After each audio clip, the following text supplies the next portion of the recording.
కాశ్యపాన్వే సంజాతం నారసింహ పదాశ్రితం రామానుజ గురుం వందే పాణినీయ పయోనిధిం. భాగవత సద్గోష్ఠికి సాధారణంగా ఆహ్వానం పలుకుతూ పెద్దలకు దాసం సమర్పించుకుంటూ ఈ రోజు మన భాగవత పట్టణాన్ని కొనసాగించుకుందాం. ఉగ్ర రూపుడైనటువంటి నరసింహస్వామిని ప్రహ్లాదుడు అనేక విధాలుగా స్తుతించి ఈ సృష్టి స్థితి లయకారకుడు నువ్వే అని, దీన్ని అన్ని ఎవరు ఏ టైంలో ఎలాంటి ఏ ఏ ప్రదేశంలో ఎవరైనా ఇటువంటి పని అయినా ఎవరి ప్రేరణతో అయినా లేకపోతే తనంత తనైనా ఏది చేసిన ప్రతి కథలకి కూడా నీ నీ యొక్క సంకల్పతే అవుతుంది అని చెప్పి నిన్ను ఏంటి మళ్ళీ కమలం దగ్గరకు వెళ్ళి అది ఆ సృష్టి జరిగినప్పుడు ప్రళయకాలంలో ఎలా ఉంది, మళ్ళీ సృష్టి ఎలా జరిగింది, ఫస్ట్ స్వామి నాభి కమలం నుంచి కమలం పుట్టడం, దాని నుంచి బ్రహ్మగారు పుట్టడం, ఆ బ్రహ్మగారేమో దీనికి నేను ఈ పద్మంలో ఉన్నాను, దీని మూలం ఏదో ఒకటి ఉంటుంది కదా అని చెప్పి వెళ్ళడం, ఆ నాళగుండా వెళ్ళడం, 100 సంవత్సరాలు అక్కడ దానికోసం వచ్చేయడం, మళ్ళీ ఆ మూలాన్ని అనుకోలేక తిరిగి అదే నాళగుండా పైకి రావడం, వచ్చి తను మళ్ళీ దివ్య సంవత్సరాలు 100 సంవత్సరాలు దేవతా సంవత్సరాలు తపస్సు చేయడం, మళ్ళీ చేసినా కూడా ప్రధాన కారణమైనటువంటి వెతకి కూడా దిపాడు, మళ్ళీ కమలం దగ్గరకు వెళ్ళాడు. ఆశ్చర్యుడు చాలా కాలం గొప్ప తపస్సు చేశాడు, చివరకు పృథివీ యందు గంధాన్ని కనుగొన్నట్టు తనలో నిన్ను చూడగలిగాడు, అప్పుడు దర్శించగలిగాడు. అంటే నా ప్రయత్నంగా నేను లేదని చేతులెత్తేసి వచ్చేసిన తర్వాత కదా మళ్ళీ స్వామిని స్మరించాలని తపస్సు చేయాలని అనిపించింది. అప్పుడు స్వామి ఆయనకి దర్శనం ఇచ్చాడు. ఆయనకు కూడా ఎలా ఇచ్చాడు, అప్పుడు నీవు సహస్ర శీర్షుడివై, సహస్రాక్షుడివై, సహస్ర వదనుడివై, పెక్కువేల నాసికలతో, పెక్కువేల వీణులతో, పెక్కువేల భుజాలతో, అనేక కరణ చరణాలతో ఒప్పుతూ ఉన్నావు. నానాలంకార భూషితుడవు, మాయమయుడవు, మహాలక్షణ లక్షితుండవు, స్వయం ప్రకాశుండవు, దురీకృత తముడవు, పురుషోత్తముండైన నీ విరాట్ స్వరూపాన్ని బ్రహ్మ దర్శించారు. అప్పుడు ఆ అర్జునుడికి నువ్వు చూపించినట్టుగా విశ్వరూపాన్ని ఈ బ్రహ్మగారు నీ నీ నీ కటాక్షం చేత నీ విరాట్ స్వరూపాన్ని దర్శించగలిగారు. ఘోటక వదనుండవై మధుకైటములంద్రుంచి నిగమ్మ గణముల నెల్లన్ పాటించి అజునకిచ్చిన కూటస్థుండ ఈశ్వరుండవు, కోవిద వంద్య. ఈ కోవిదులు అంటే మహాపండితులు, ఆ పండితుల చేత తత్వవేత్తల చేత ఎప్పుడు స్తుతింపబడేటువంటి స్వామి, ఘోటక వదనుండవై మధుకైటబులంద్రుంచి నిగమ్మ గణముల నల్లను పాటించి అదునకిచ్చిన కూటస్థుండవు, నీవు ఈశ్వరుండవు. ఐగ్రీవుడుగా అవతరించి మధుకైటబులు అనేటువంటి రాక్షసులు ఈ వేదాలని తీసుకెళ్ళిపోయి దాచేస్తే నువ్వు వాళ్ళని కొన్ని ఊరుల చేత సంహరించి మళ్ళీ ఆ వేదాలను తెచ్చి విధాతకు ఇచ్చావు. అటువంటి కూటస్థుడైన ఈశ్వరుడవు నీవే కదా స్వామి అంటున్నాడు. ఈ విధమున కృత త్రేత ద్వాపరంబులను 3 యుగంబులందు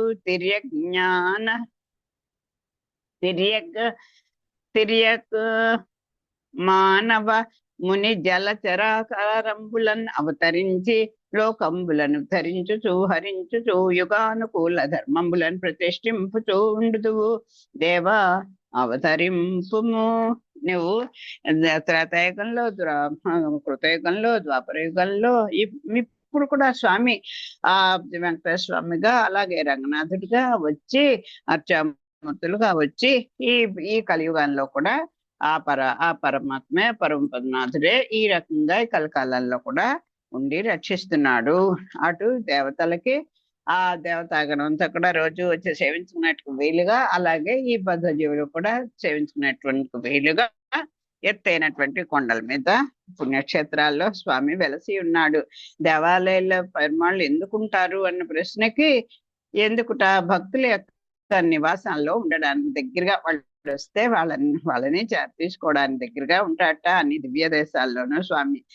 వీళ్ళందరూ స్తుతించడం ఏమిటయ్యా అంటే, స్తుతి అంటేట మంగళాశాసనము అని పెద్దలు చెప్తారు.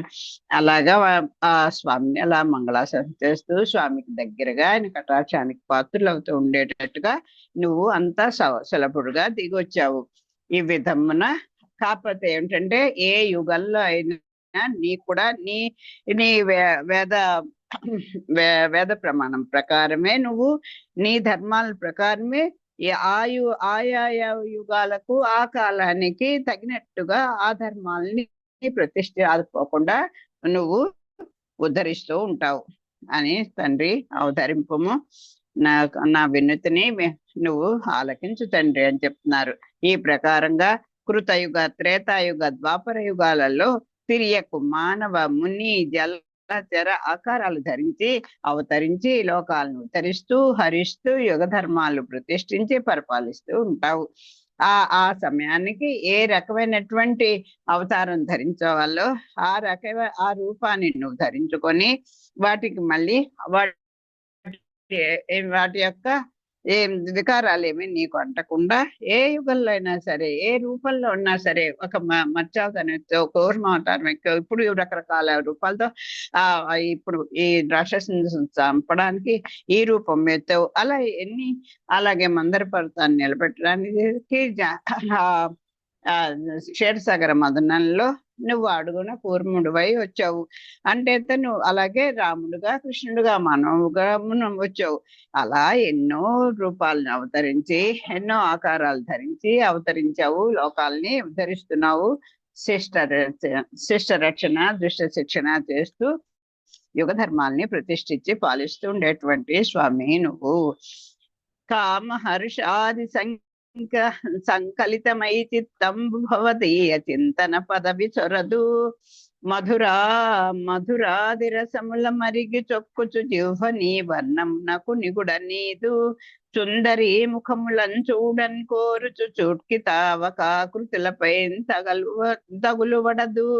వివిధ దుర్భాషల వినన్ గోరు వీణులు వినవు యుష్మత్ కథా విరచనములు. గ్రాణమురబడిన్ తిరుగుచు దుర్గంధములకు దవులు గొలుపదు వైష్ణవ ధర్మములకు. అడంగి ఉండవు కర్మేంద్రియములు పురుషుండు కలంచు సవతులు గృహమేధి కలచున్నట్లు. ఒక ఇంటి యజమానికి తనకు ఉన్నటువంటి భార్యలు ఒకళ్ళతో ఒకళ్ళు కలహించుకుంటూ ఎలా అయితే ఇబ్బందులు పెట్టేస్తూ ఉంటారో అలాగా ఈ కర్మేంద్రియాలన్నీ కూడా నాకు ఒక మంచి ఆలోచన కానీ ఏ రకన్నా ఈ ఇంద్రియాలతో ఒక మంచి పని చేద్దామంటే అవి నన్ను సహకరించకుండా నా మీద ధ్వజం వేస్తూ ఉంటాయి తండ్రి. ఎందుకంటే ఈ ఈ పంచేంద్రియాలకి కర్మేంద్రియాలకి కూడా ఈ వాటి సహజత్వం దేనికోసం నువ్వు ఇచ్చావో ఆ పని మనసు మిగతా వాటికి పెడుతూ ఉంటాయి. కామ, క్రోధం, హర్షం మున్నగు గుణాలతో నీ చిత్తము, నీ చింతన మార్గ నిండిన ఈ చిత్తము నీ చింతన మార్గంలో ప్రవేశించదు. నేను నా మనసుందా ఇవి ఎప్పుడు కూడా ఈ కామ, క్రోధ, హర్షం మున్నగు ఈ గుణాల్లోనే నిండిపోయి నా చిత్తము నీ చింతన మార్గంలో అసలు నిన్ను తలవాలి అన్నటువంటి ఆలోచన కూడా రానికుండా ఉంటోంది. మధురాది రుచులకు అలవాటు పడిన నాలుక నీ నామస్మరణామృత రుచి చూడదు. మధురాది రసములను మరగి చొక్కుచూ అదిగో బాగా మరిగింది నాదేది నా నాలుక రకరకాలైనటువంటి మధుర పదార్థాల యొక్క రుచులు బాగా మరిగిందయ్యా. అసలైనటువంటి అమృత రసాన్ని అంటే నీ నామం అనేటువంటి అమృత రసాన్ని కనీసం రుచి చూడడానికైనా ప్రయత్నం చేయట్లేదు నా నాలుక. సుందరి ముఖములను చూడని కోరుచు చూకి తవకాకృతులపై దగులు పడదు. నేను నా ఈ కామిని ముఖ దర్శనం కాంక్షిస్తూనే ఉంటోంది నా కన్ను. నీ దివ్య మంగళమూర్తిని చూడటానికి మాత్రం అంగీకరించట్లేదు. వివిధ దుర్భాషలు వినన్ గోరు వీణులు వినవు యుష్మత్ కథా విరచనములు. నీకు ఈ ఒకళ్ళ మీద ఒకళ్ళు చాడీలు చెప్పుకునేవి, లేకపోతే అక్కర్లేనటువంటి ఆ వితండ వాదాలు, ఏదో నోటికొచ్చినటువంటి దుర్భాషలు, ఇలాంటివే వినడమే ఈ చెవులకి అలవాటు అయిపోయింది. అంచేత ఇంకా నీ కథలు వినాలనేటువంటి స్పృహ కోల్పోతోంది. దుర్వాసనలు ఆగ్రాడించడానికి అలవాటు పడిన నాసిక వైష్ణవ ధర్మ సుగంధమును ఆఘ్రాణించలేకపోతుంది. ఇదిగో నా నాసిక నుండే, దీనికి ఎంత చక్కని గులాబీ పరిమళాలు, చక్క నీ నీ పాదక నీకు నీ సేవ చేసినట్టు నీ నిర్మాల్యాన్ని, ఆ తులసి దళాలను, ఆ పుష్పాలను అవి ఆగ్రానిద్దామన్నటువంటి బుద్ధి లేకుండా పోతుందయ్యా. ఏం చేయను? ఎందుకంటే ఈ దుర్వాసనలు వాసన చూడటమే నా ముక్కుకు అలవాటు అయిపోయింది. గృహ ఎలా పీడిస్తున్నాయి నన్ను. పోనీ కర్మేంద్రియాలు లోపల నుంచి కాస్త ప్రేరణ చేస్తాయంటే, వాటి ప్రేరణ బాగుంటే అసలు పైన ఇంద్రియాలు బాగానే ఉంటాయి కదా. ఆ అది కూడా ఒక గృహస్థుడిని సౌతులంతా చుట్టుముట్టి బాధించినట్టుగా నిరంతరం ఈ పురుషుణ్ణి అంటే ఈ జీవుణ్ణి అలా బాధిస్తున్నాయి అని చెప్తున్నాడు ప్రహ్లాదుడు. ఈ విధంబున ఇంద్రియంబుల చేతంచి కువడి స్వకీయ పరకీయ శరీరంబులందు మిత్రామిత్ర భావంబులు చేయుచు జన్మ మరణంబుల నొందుచు సంసార వైతరణి నిమగ్నం పైన లోకమును ధరించుట లోక సంభవ స్థితి లయ కారణుండవైన నీకున్ కర్తవ్యంబు భవదీయ సేవకులమైన మాయందు ప్రియ భక్తులైన వారలన్ ఉద్ధరింపుము. ఆయన నీకు అందరినీ చంద్రాలే పోనీ ఎవరైనా ఒక కులం కాదు, ఎవరినైనా నువ్వు రక్షిస్తావు, కానీ శరణాగతి చేయాలి. నన్ను శరణాగతి చేసిన వాడికి నేను వాడిని రక్షించడమే నా వ్రతం నువ్వు చెప్పుకున్నావు, అది నిలబెట్టుకుంటావు. కానీ భవదీయ సేవకులమైన మా యందు ప్రియభక్తులైన వాళ్ళను, నీ యందు ప్రియభక్తులైనటువంటి వాళ్ళను ఉద్ధరింపు తండ్రి అని అడుగుతున్నాడు. జీవుడు ఈ విధంగా ఇంద్రియజాలంలో చిక్కుపడి తన వారి ఎడల మిత్రత్వం, పరుల ఎడల శత్రుత్వం పాటిస్తూ ఉంటారు. ఈ జీవుడి యొక్క తత్వం ఏంటి? తన వాళ్ళైతే ఒక రకంగా ఆలోచిస్తాడు, తప్పు చేస్తే అదే అంటారు కదా. ఒక చిన్న ఉదాహరణ చాలు మనకు. ఏదో కూతురు తప్పు చేస్తే గుండెల్లో దాచుకుంటుంది ఆ తల్లి. అదే కోడలు తప్పు చేస్తే ఇంకా తప్పుగా పూర్తిగా పైకే రాదు, చిన్న తేడా కనపడింటే చాలు దాన్ని 10 చేసి పబ్లిక్ లో పెట్టేస్తుంది. అలాంటిది అంటే చిన్న ఉదాహరణ చెప్తున్నా. అందరు అత్తలు అలాంటి వాళ్ళు కాదు, అందరు కోడళ్ళు కూడా అలాంటి వాళ్ళు కాదు. మనం ఒక ఇంటి కోడళ్ళమే కదా. అయితే ఏమిటంటే మన పిల్లాన్ని అనుకుంటే మనం ఆ మిత్రతో వస్తుంది, రాదు కదా. రాకపోయేసరికి ఏమవుతుంది? అన్ని తప్పులు కనిపిస్తూ ఉంటాయి. జనన మరణ వలయాల్లో తిరుగుతూ ఉంటాడు. ఇలా సంసార వైతరణిలో సంసార ఆ విరజానదిలో కాదు, ఈ సంసారం అనేటువంటి ఈ నదిలో మునిగిపోయింది ఈ లోకం అంతా. ఈ లోకంను ఉద్ధరించాలంటే నువ్వు తప్ప ఎవరికి సాధ్యం అవుతుంది చెప్పు? నీ వల్లే పుట్టాము, నీ వల్లే పెరుగుతున్నాము, నీ వల్లే మళ్ళీ లయం అయిపోతాం కదా. అది అది అది నీ కర్తవ్యం కూడా నీదే. ఇప్పుడు బిడ్డను కన్నామంటే ఆ బిడ్డనికి వాడి ఆలన పాలన, వాడి ఎదుగుదల, అలాగే వాడిని ఎక్కడన్నా దారి తప్పిపోతున్నాడేమో, ఏమవుతున్నాడో అని మన ప్రాణం ఉన్నంతకాలం వాళ్ళని కనిపెడుతూ ఉంటాం కదా. లేదు వాళ్ళకి ఇంకా ఏదో ఒక కుటుంబం ఏర్పడే వరకైనా ఈ తల్లిదండ్రులు బాధ్యత పడాల్సిందే కదా. అది కర్తవ్యం కదా. అలాగే స్వామికి ఈ విశ్వాన్ని అంతా కూడా పుట్టించిన ఆయనే, పెంచిన ఆయనే, లయం చేసే ఆయన కూడా ఆయనే. అంచేత అది నీ కర్తవ్యం కదా నాయన. కరుణాంతరంగా నీ సేవకులము, ప్రియ భక్తులము అయిన మమ్ము ఉద్ధరించు. నీకు సేవ చేసుకోవడం కాదయ్యా, నువ్వంటే మాకు ఎంత ఇష్టమో తెలుసా. అందులో నీకు మేము ప్రియ భక్తులం. అదిట ఈ భక్తులు నేనంటే ఎంత ఇష్టపడతారో, నాకు వాళ్ళంటే ఇంకా ఇష్టం అని చెప్పుకుంటాడు భగవద్గీతలో స్వామి. అలాగా నీకు ప్రేమైన భక్తులం కదా మేము. నా గురించే కదా నువ్వు ఇప్పుడు ఇంత ఒక అవతారం ఎత్తొచ్చావు. తండ్రి అలాంటి వాళ్ళని ఉద్ధరించు నాయన, నువ్వు ఇష్టపడి వచ్చావు మమ్మల్ని స్వీకరించడానికి అని చెప్పి వేడుకుంటున్నాడు. భగవద్ దివ్య గుణానువర్తన సుధా ప్రాప్తైక చిత్తుండనై బెగడన్ సంసరనుగ్రవైతరణికిన్ భిన్నాత్ములై తావకీయ గుణస్తోత్ర పరాన్ముఖత్వమున మాయా సౌఖ్య భావంబులన్ సుగతిన్ కానని మూఢులన్ గని మదిన్ శోకింతు సర్వేశ్వర. అది ఇంకోటి ఏంటి తెలుసా, అసలు ఇలాంటి పెద్ద మనసు ఉండడం చాలా గొప్ప విషయం అండి. మనం ఏదో ఒక మంచి పనిలో భగవంతుడి కృపతో ఏదో ఎవరైనా సరే ఒక్కొక్కళ్ళు ఏదో ముఖ్య సరస్వతి మనకి భగవంతుని కృప వల్ల ప్రతి వాడికి ఏదో ఒక మంచి టాలెంట్ ని ఇస్తాడు స్వామి.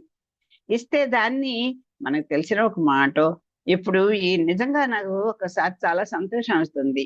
ఈ యూట్యూబ్లో వీటిలో ఈ వంటల గురించో లేకపోతే బట్టలు పట్టడం లేకపోతే పాత బట్టలు పాడైపోకుండా చేసుకుంటూ అన్ని కేటగిరీల వాళ్ళకి అందరూ సంపన్నులు అవ్వం. కొంతమంది మధ్య తరగతి వాళ్ళు ఉంటారు, ఇంకా పాపం ఇంత తక్కువ వెనపంటారు. అంచేత అవి అన్ని పాడు చేసుకోకుండా ఎన్నో ఎన్నో ఈ వీటిలో పెడుతున్నారా. అట్లాగే ఇప్పుడు ఇతను అనుకుంటున్నాడు, నాయన నేను కానీ భేదభావంతో నీ గుణకీర్తనకు విముఖులై మాయా సౌఖ్యాల్లో పడి దుర్గతి పొందే మూర్ఖులను చూసి బాధపడుతున్నాను. అయ్యో, ఆ స్వామి బాధపడారు, మనం చెప్పుకున్నాం కదా. అయ్యో, నామం పలకరే, పలకడానికి కూడా శక్తులై ఉండి కూడా పలకగలిగి కూడా నా నామం స్మరించరే అని బాధపడతారు కదా స్వామి అని ఈయన కులశేఖర్లు బాధపడుతున్నట్టుగా ఈయన ప్రహ్లాద్ యొక్క ఎంత మంచి బుద్ధి మనకి మనం వెనకే చూసాం. తనకి అన్ని తెలుసు, భగవతత్వాన్ని గ్రహించాడు. నారదుల వారి కృపా కటాక్షంతో ఆ తల్లి కడుపులో ఉన్నప్పుడే దివ్య జ్ఞానాన్ని పొందాడు. తను ఎంతో ఈ గురువులు చెప్పేది ఇవన్నీ చూసేవి, వినేవి, అనుభవిస్తున్నవి ఇవన్నీ కూడా ఆ శాశ్వతములని చెప్పాడు. అన్ని తెలుసుకున్నాడు. ఆ తెలుసుకున్న విషయాన్ని తోటి చక్కగా చూడండి, ఆ పిల్లలందరినీ పిలుచుకొని మళ్ళీ గురువులు కోపం రాకుండా ఏకాంతంలో తీసుకెళ్ళి ఇదిగో ఇది మనం చదువుకోవాల్సింది, ఇది మనం ఉండవలసింది అంటూ. కానీ ఎక్కడా గురువుల్ని నిందించినట్టు కానీ వాళ్ళని లెక్క చేయనట్టు కానీ ఎక్కడా ఉండడు. విన్నాడంతే. విని కానీ కళ్ళ నిజం తెలిసిన అది కావాలి. ఏది కావచ్చు మంచిది, ఏది చెడ్డది, ఏది స్వీకరించాలి, ఏది వదిలిపెట్టాలి అనేటువంటి వివేకంతో కూడినటువంటి జ్ఞానం అయి ఉండాలి.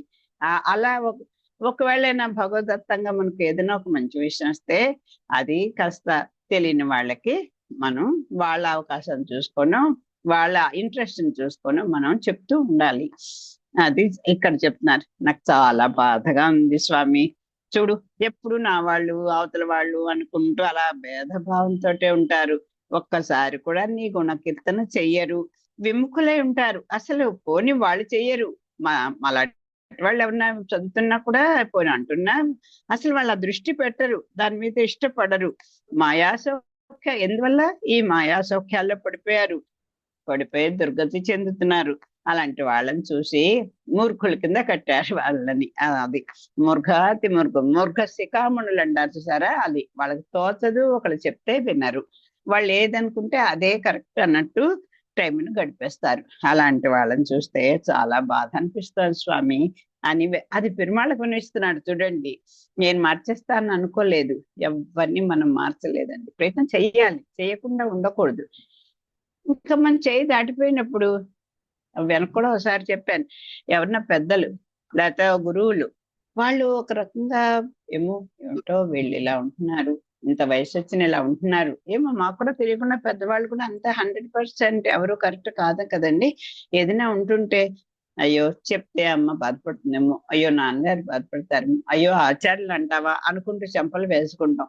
వాళ్ళ గురించి ఇంకోళ్ళ దగ్గర చెప్పే బదులు వాళ్ళకి అవసరమైతే పోనీ ఇలా అయితే ఉంటే నాన్నగారు ఇలా చేస్తే బాగుంటుందేమో అని ఎప్పుడన్నా అదని చూసుకొని చెప్పడమో పెద్దలకి, లేదా అబ్బే చెప్పినా వాళ్ళు వినే స్థితిలో లేరన్న స్థితికి వచ్చినప్పుడు పెరుమాళ్ళని ప్రార్థించడం చేయాలి తప్ప మనకు తెలుసు కదా అని పెద్దల్ని దూషించకూడదు. బాధపడుతున్నాడు, పెరుమాళ్ళకు విన్నపం చేసుకుంటున్నాడు, అలాంటి వాళ్ళని కూడా నువ్వే ఉద్ధరించాలి అని.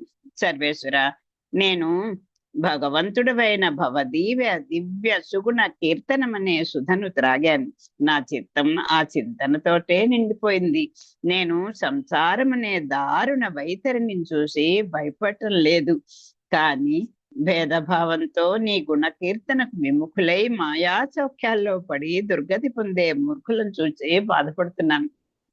నాకు ఒక మధురమైనటువంటి పదార్థం రుచి మనకు తెలిసిందనుకోండి, అదే అంటారు, మంచి మాటైనా మంచి ఫలమైనా 10 మందితో పంచుకోవాలి. ఎందుకని పెరుమాళ ప్రసాదం ఇంతింతే పెడతారు, కానీ ఇంత పెట్టినా ఆ పదార్థం యొక్క శుచి, దాని యొక్క దివ్యత్వం ఉంది కనుకే అప్పుడు అది కళ్ళకంటుకుని తింటాం. అది కదా. అలాగా నేను నీ నీ నీ కటాక్షం చేత భవదీయ దివ్య సుగుణ కీర్తనం అనే సుధని త్రాగాను. నేను అమృతాన్ని ఆస్వాదించాను.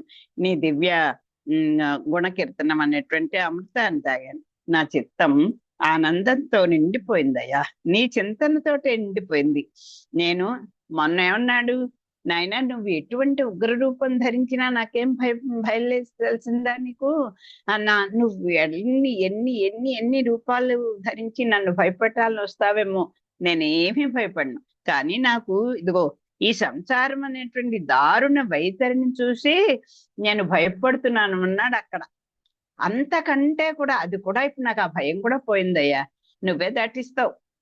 నాకు ఇప్పుడు ఏమిటి బాధ వస్తుంది, ఇదిగో ఇలాంటి మూర్ఖుల్ని చూస్తే నాకు చాలా బాధగా ఉంది అంటాడు. అంటే తల్లాగా ఆ భగవత్ కటాక్షానికో ఆచార్య కటాక్ష, అయ్యో వీళ్ళు కూడా కుటుంబంలో చూడండి, పిల్లలు ఓ పిల్లవాడు కొంచెం మంచి తింటుంటే ఒరే వాడిని చూడరా అంటే మళ్ళీ వీడికి కోపం, ఏరా వాడికి కాస్త చెప్పరా అంటే వీడికి కోపం.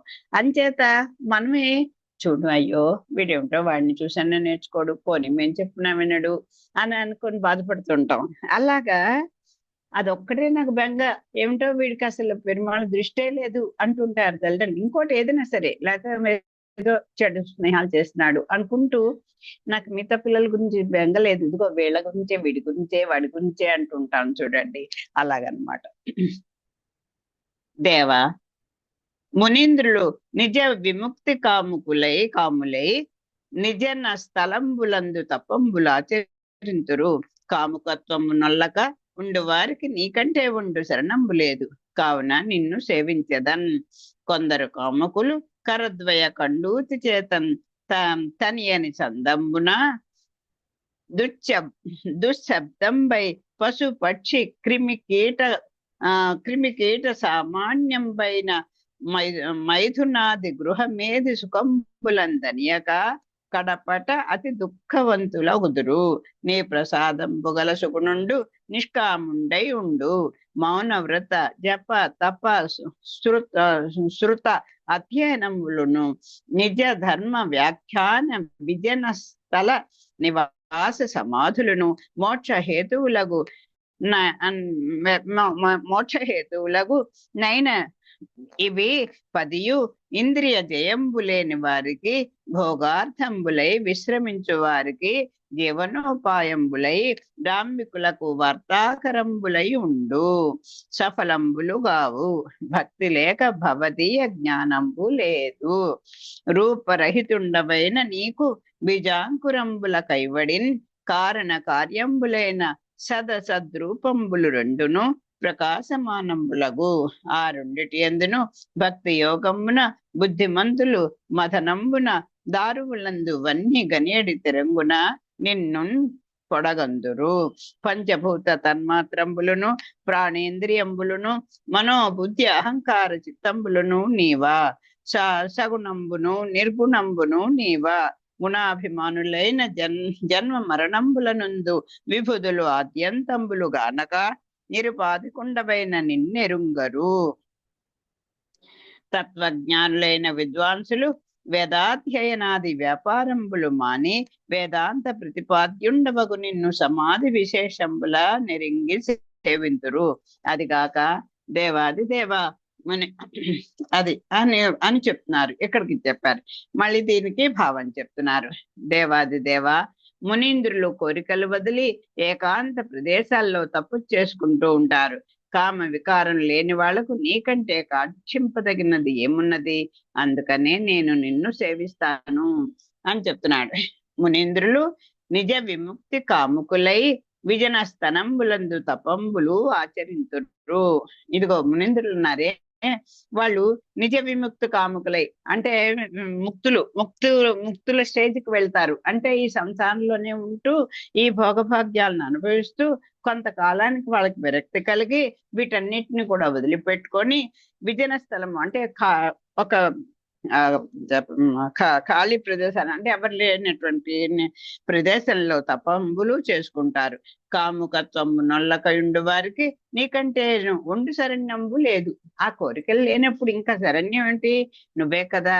కామ వికారం లేని వాళ్ళకి నీకంటే కాంక్షింపదగిన ఇంకేముంటుంది? అదొక్కటే వాళ్ళకి కోరిక అవుతుంది తప్ప ఇతరు ఏమీ కోరికలు కావు కదా.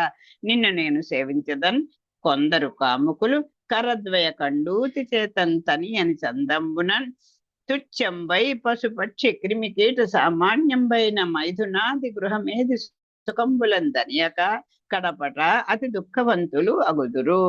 ఇప్పుడు ఇంకా ఇలా లేని వాళ్ళు ఏమవుతారు తెలిసిందా?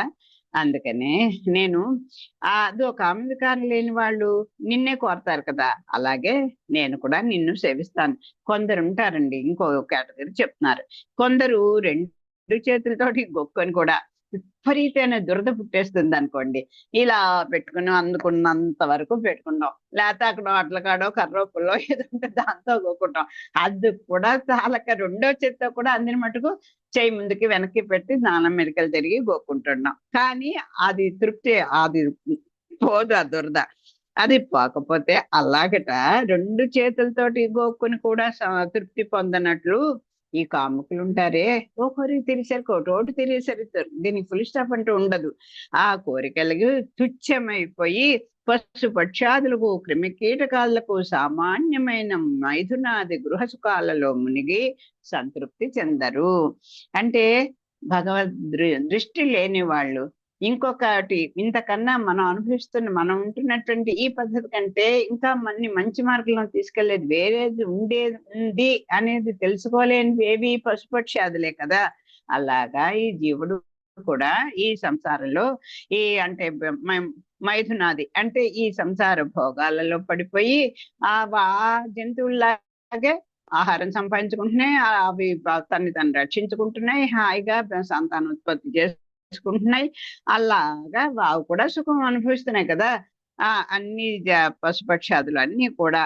అంచేత అదిగో అలాగా అయినా కూడా తృప్తి కలగట్లేదు, చివరకు దుఃఖాలు పాలవుతున్నారు. నీ దయ పొందిన బుద్ధిమంతుడు నిష్కాముడై దివ్య సుఖం పొందుతున్నాడు. అదే నీ నీ నీకు నీ నీ దయ పొందిన వాడు ఉంటాడే, వాడికి కోరికల మీదే దృష్టి ఉండదు. ఆఖరికి చేస్తాడు. అయితే కర్మ చేయడండి, అలా హాయిగా తప్పు చేసుకుంటూ కూర్చుంటే సరిపోతుందా బాధ్యతలు వదిలేసి అంటే కాదు, చేస్తుంటాడు, అన్ని చేస్తుంటాడు. కానీ అది తన భగవద్ ఆజ్ఞగా చేస్తున్నాను, ఇది నా బాధ్యత అన్నట్టుగా చేస్తాడు. అంతే తప్ప దాని నుంచి వచ్చే కష్ట సుఖాలని తను ఏది ప్రతిఫలం కోరాడు. నీ దయ పొందిన వాడికి ఆ బుద్ధి అలా పుడుతుందండి, వాడే భగవంతుడే పుట్టిస్తాడు. మౌనం, వ్రతం, జపం, తపం, స్మరణం, అధ్యయనం, స్వధర్మం, వ్యాఖ్యానం, ఏకాంత వాసం, ఏకాగ్రత ఇవి మోక్ష హేతువులు. వీటిలో ఏదైనా ఒక్కటైనా మనకు ఉందేమో ఒకసారి పరిశీలించుకుందాం. మౌనం అసలు పడని విషయం, వ్రతాలు, జపాలు, తపాలు ఏమీ లేదు. ఒకసారి మన అవసరమైనప్పుడు స్మరణ ఉంటుంది, ఎందుకంటే మనకి ఏదో కోరిక తండ్రి నాకు కొంచెం ఇవాళ ఎలా అయినా సరే నాకు ఆ కోరిక ఆ పని చేసి పెట్టాలని అడుగుతుంటాం కదా, ఒకసారి కలుసుకుంటాం. అయితే అధ్యయనం అనేది అబ్బాయి అన్ని గంటలు కూర్చుని మేము అసలు చేయలేమండి, నో టైం. ఆ తర్వాత స్వధర్మం అసలు అది ఎప్పుడో మర్చిపోయాం. ఇంకా వ్యాఖ్యానం అంటే ఏదైనా మంచి విషయాల గురించి మనం తలుచుకోము, ఎవరన్నా మనం చెప్దామన్నా పక్కబడి వెండు. ఇక ఏకాంత వాసం అనేది అసలు లేనే లేదు. ఏదో ఉంటారు కానీ ఉన్నారు ఇప్పుడు అంత ఏకాంత వాసంలోనే ఉన్నాం, ఎందుకంటే ఎవరి సెల్లు వాళ్ళు పట్టుకుని పిల్ల పెద్ద అందరూ కూడా ఎవరి గదుల్లో వాళ్ళు ఉంటారు కనుక. కానీ వాళ్ళు ఆ ఏకాంత వాసంలో ఎవరి హాబీలను బట్టి వాళ్ళు టైం పాస్ అవుతారు. ఏకాగ్రత అసలు కాన్సన్ట్రేషన్ అనేది అస్సలు కోల్పోయాం మనం. ఆ కాన్సన్ట్రేషనే కనుక ఉంటే ఒక చిన్న నియమం పెట్టుకుంటాం అనుకోండి, దాని మీద కాన్సన్ట్రేషన్ ఉంటేనే కదా అది పాటించడానికి. రోజు ఏమైనా సరే ఈ వారం అంతా నేను పొద్దున్నే 5ంటికి లేవాలి అని పెట్టుకున్నాం అనుకోండి, రాత్రి అది బలిష్టంగా ఆ కోరిక ఉంటే దాన్ని నెరవేర్చుకోవాలంటే నిద్ర పడుతుందా? పట్టదు కదా. ఎందుకంటే నీకు ఆ కాన్సన్ట్రేషన్ లేదు కనుక మనకి అంచేత మెళుకు వచ్చినట్టే వస్తుంది, మళ్ళీ హాయిగా నిద్రపోయి మళ్ళీ ఏడుపు మెళుకు వస్తుంది. ఆ ఏకాగ్ర చిత్తత లేకపోవడమే. ఆ, ఇవన్నీ కనుక ఉంటే ఇవన్నీ మోక్ష హేతువులు అని చెప్తున్నారు. వీటిలో ఏమన్నా మనకు వీలైన మటుకు మనం ఆచరించే ప్రయత్నం అయినా చేస్తామేమో, భగవంతు కృప ఉంటే చూద్దాం. ఈ 10 ఇంద్రియ ఈ ఈ 10 ఇంద్రియ నిగ్రహం లేని వాళ్లకు భోగ కారణాలు. అది అబ్బే ఏమండి నేను చేయాలనుకుంటా కానీ ఎందుకు నా వల్ల అయితే కాదు, ఎందుకంటే నాకు ఆ దృష్టి ఉండదు, ఉందా చేద్దాం అనుకుంటా కానీ ఎందుకో నాకు మెడుకు రాదు, నాకు దాని మీద దృష్టి వెళ్ళట్లేదు, నేనేం చేసేది. అంచేత ఈ 10 ఇంద్రియ నిగ్రహం లేని వాళ్ళకి హాయిగా భోగ కారణాలు. నువ్వు అనుకున్నది అది ఎందుకని పైన చెప్పాడు కదా, నా చెవులు వినట్లేదు, నా ముక్కు పని చేయట్లేదు, నా ఇంద్రియాలు నాకు ఎదురు తిరుగుతున్నాయి అన్ని ప్రహ్లాద చెప్పాడు కదా. అలాగా ఇంకో భోగ కారణాలు అవుతున్నాయి ఈ 10. విశ్రమించే వాళ్ళకు మాత్రం జీవనోపాయాలు. ఇది గుర్తుపెట్టుకోండి. నిరంతరం శ్రమించే వాళ్ళకి నిరంతర కృషి చేయండి, నిరంతరం కృషి చేయండి. ఈ పైన చెప్పుకునే ఈ 10లో ఏదైనా మనం ఒక్కటి పాటించడానికి, పోనీ ఒక్కరోజు, ముందర ఒక రోజు అనుకుందాం మౌనంగా ఉండాలి ఇవాళ, లేకపోతే ఇవాళ మనం ఏ పని మీదైనా దృష్టి పెట్టి అదే చూసుకోవాలి, లేదా స్వామిని 2 నిమిషాలు రోజు తలుచుకోవాలి. అలా ఒక రోజు 2 రోజులు, ఒక వారం రోజులు చిన్న చిన్న లక్ష్యాలు పెట్టుకొని అవి ఏమన్నా మనం నెరవేర్చుకోగలమేమో, దాని మీద కాన్సన్ట్రేట్ చేయగలము మన మనసుని. అది ప్రయత్నం చేయండి.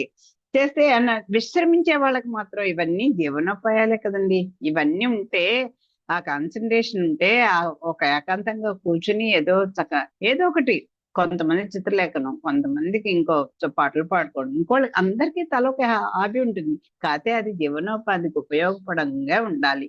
మనసుకు ఆనందం కలిగిస్తుంది రైటే. నాకు సినిమాలు చూస్తుంటే చాలా పిచ్చెక్కిపోతానని చూస్తే రోజు చూస్తున్నాం అనుకోండి, అది అన్నం పెట్టదు కదా.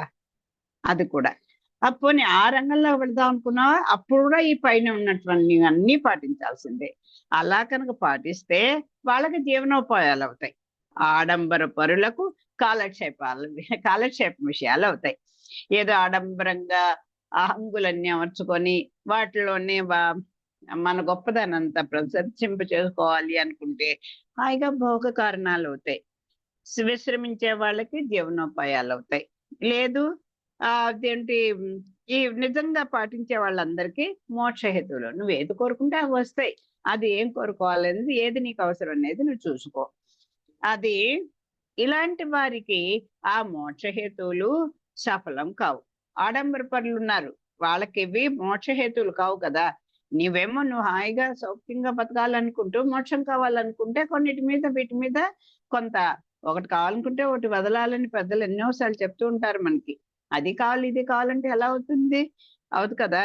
ఈ టైం దానికి కేటాయించినప్పుడే కదా నువ్వు నీ కోరికలు తీర్చుకోరావు. ఇలాంటి వారికి ఆ ఆ మోక్షహేతువులు సఫలం కావు. మనసులో భక్తి లేని వానికి నీ తత్వజ్ఞానం అంతుపట్టదు.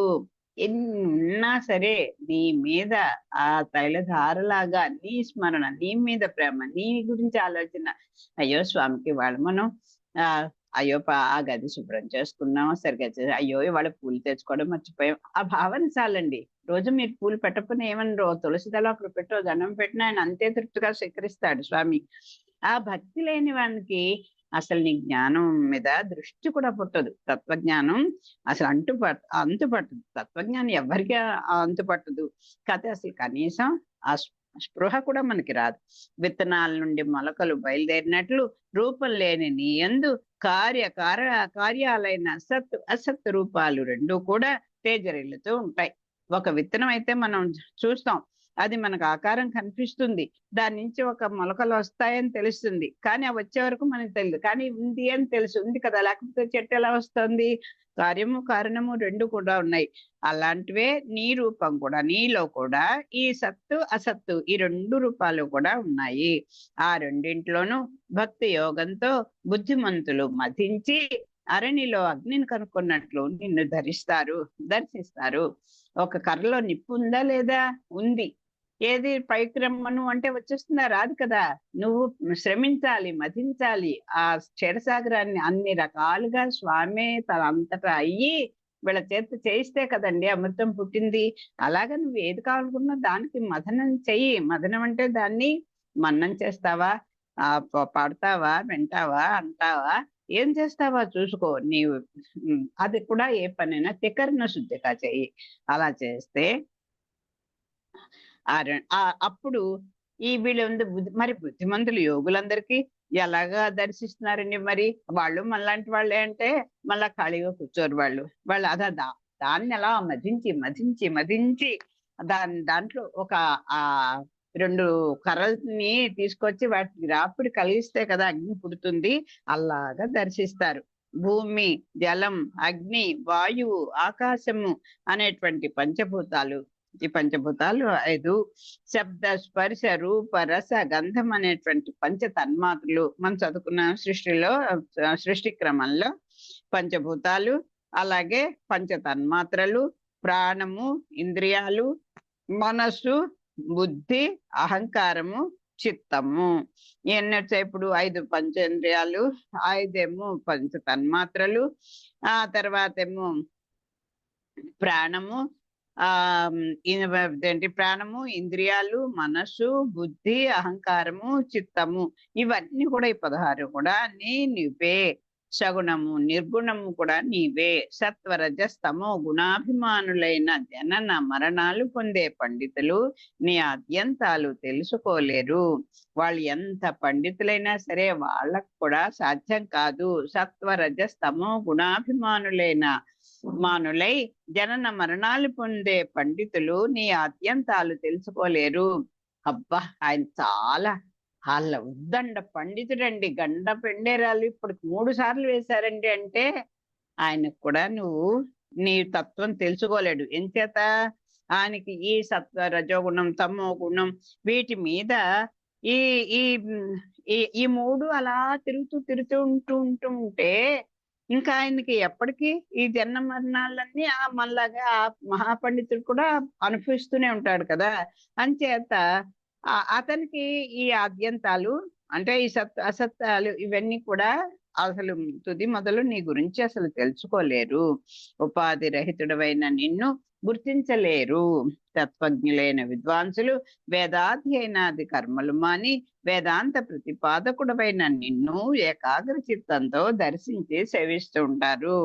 మరి ఎలాంటి పండితులైతే నిన్ను తెలుసుకోగలరు అంటే పైన చెప్పాము కదా, ఆ త్రిగుణాత్మకమైనటువంటి వీటికి లోను కాకుండా సదా నీ స్మరణలో ఉండి వేదాధ్యయన కర్మలన్నీ కూడా తత్వజ్ఞులైన విద్వాంసులు వేదాధ్యయనాది కర్మలు మాని వేదాంత ప్రతిపాదకుడవైన నిన్ను అది అయితే అండి రోజు 4 వేదాలు నేను చూడకుండా వేసేస్తానండి అంటే అది గొప్ప కోసమో లేకపోతే నీకు అది ఆనందం కోసమో నువ్వు చేసేసుకుంటున్నావు. కానీ ఇవి కూడా మానేయండి, ఏం పర్వాలేదు. నిత్య నైమిత్త కర్మలు మానేసినేం పర్వాలేదు. కానీ నువ్వు ఎవరి గురించి చేస్తున్నావు అనేది ఈ